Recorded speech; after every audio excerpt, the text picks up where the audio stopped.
Hey guys, Civilord here, back with another action figure review, and today we are finally going to be taking a look at the Page Puncher 7-inch Crisis on Infinite Earths Joker. This is a bittersweet video because A, I finally get it done, B, my figure has a major flaw on it, and well, considering the absolute trials and contribulations and rigmarole I had to go through to get this figure, yeah, that's some straight up bullshit, okay? So, before we get too far ahead of ourselves, this is brought to us by the not so fine folks over at DC Direct and or McFarlane Toys. Pick your freaking poison at this point. Why don't we just discuss the accessories quick, because there's not a lot. You get the comic. Hooray. You get the card. Hooray. Oh, there's the back. And you get this very Wild West style pistol, which I guess is pretty accurate to what he has. That's your lot. No hands, no head, no nothing. Personally, I think he should have came with the head from the, is it Silver Age or Classic Joker from the Digital Fidget thing, but, you know, that would have been generous, right? Taking him off his stand. So Aki Puck display stand we're seeing with all McFarlane Toys releases. He does have this nice soft goods coat. It's not pleather or anything. I almost think it should have been, but it's not. It's fine. Gets the job done. Kind of feels like a thin t-shirt, if you will. And it's kind of tricky to get off, so be mindful of that. But mine, I'm guessing when they packaged it, there's a little wrist joint here. You could see it does hinge up and down. But look at this. That flex right there is a sign that the peg has been bent back on mine and it will snap if I'm not careful. Like I said, straight up bullshit. So now I have to either try and get another one of these and swap that out, or just get another figure that, need I remind you, does not have matching wrists. Because of course he doesn't. And then swap the entire wrist peg out. I love my life. I really do. Just kidding, I fucking hate it. But as far as articulation on this guy goes, outside of his janky wrists, he does have the double ball peg in the head that gets plenty of range. You can look up all the way. You can look down. You can tilt side to side. So you can do plenty of Jim Carrey mask impressions. He's got a hinge in the shoulder. Move up and down. He's got that beautiful butterfly rotator cap thing in there, but it doesn't do a lot. He's got a bicep swivel. He's got a double elbow.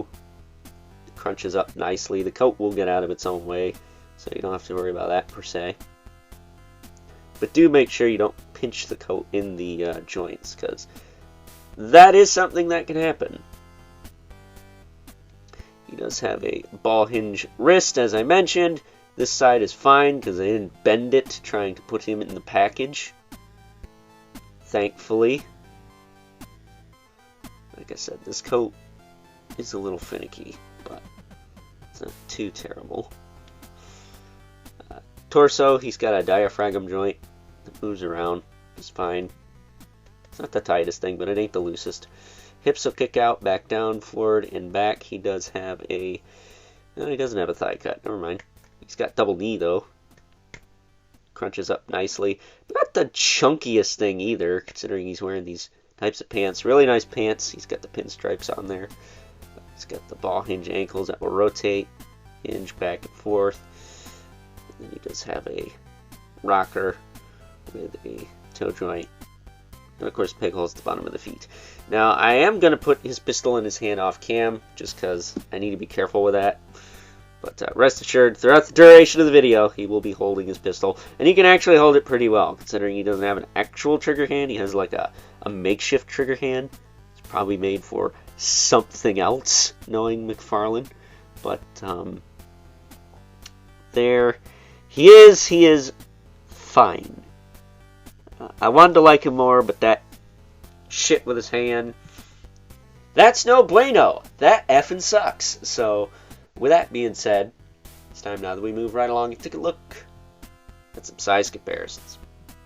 First up, here is good old Mr. J alongside his wave mate, the 0 Hour Superman, who I did do a head swap on with the Return of Superman collector edition figure because the head was a wee bit smaller and I think helps the proportions quite a bit. It makes him look a little bit more buff. That said, if you missed out on this 0 Hour Superman and you have that Return of Superman collector edition figure, don't fret, because if you manage to find the Superman vs. Godzilla 2-pack, possibly on clearance because nobody was paying $80 for those, Todd, you twat, I would recommend picking that up and doing a head swap on that figure, because not only is the outfit the same exact colors, but you get a wired cape made out of nicer material to boot. That's something I am contemplating on doing. I'm only contemplating it because I don't know where I'm going to put a big-ass Godzilla figure, but we'll cross that bridge when we get to it, I suppose. That said, we also have the Silver Age, or DC Classic, whichever it is, Joker from the Digital Fidgetal line, because he utilizes the same body buck as this Infinite Crisis Joker here. And unlike this Infinite Crisis Joker, he can take his hands off without worrying about snapping the wrist peg. So, there you go. I guess if you have two of these, you can just slap the coat and hat on it and call it a day. Getting these two out of here. So we could bring in our two regulars, the Mythic Legions, Brother Mandibilith, right there. And the infamous 11 Spawn, who, as usual, not towering, but it's about neck and neck with good old Mr. J here. So, with that being said, it's time now that we wrap things up with some final thoughts. Overall, and before we wrap this sucker up and put a big, fat, stinky bow on it, some story time. So, when this figure went up on the place I normally buy everything, Big to Bad Toy Store, shout out to Big to Bad Toy Store for coming through on a lot of things, he sold out in literally milliseconds. Don't know how that was scientifically possible, since most humans can't check out in 5 seconds, but alright. So I went and pre-ordered it at GameStop. Keep in mind, almost 2 months have gone by, and I have heard nothing. So I call him up, and I was like, hey, are you going to get this figure, or do I got to get it somewhere else? And they said to contact their customer service department. So I did that, and I was informed that they were supposed to send one of these figures to my local GameStop. Fast forward to now, that shit still hasn't happened. So, thankfully, Amazon had this guy when my dad was perusing through the McFarlane stuff randomly one day, so I picked him up there. So at the very least, I was able to get him. But when I did that, the delivery date was like a month out. So by the time I got him, of course, he was out of stock.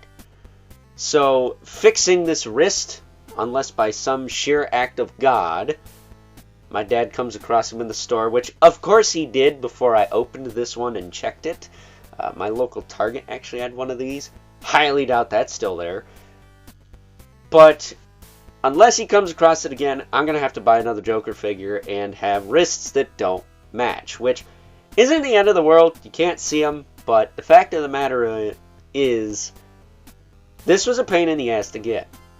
And now it's going to be a pain in the ass to fix. So all I have to say is, fuck you, Todd, and your stupid bullshit. Glad you're losing the license, you twat. So, with that being said, I hope you enjoyed this review. Hope you enjoyed story time. And until next time, I'll catch you guys later.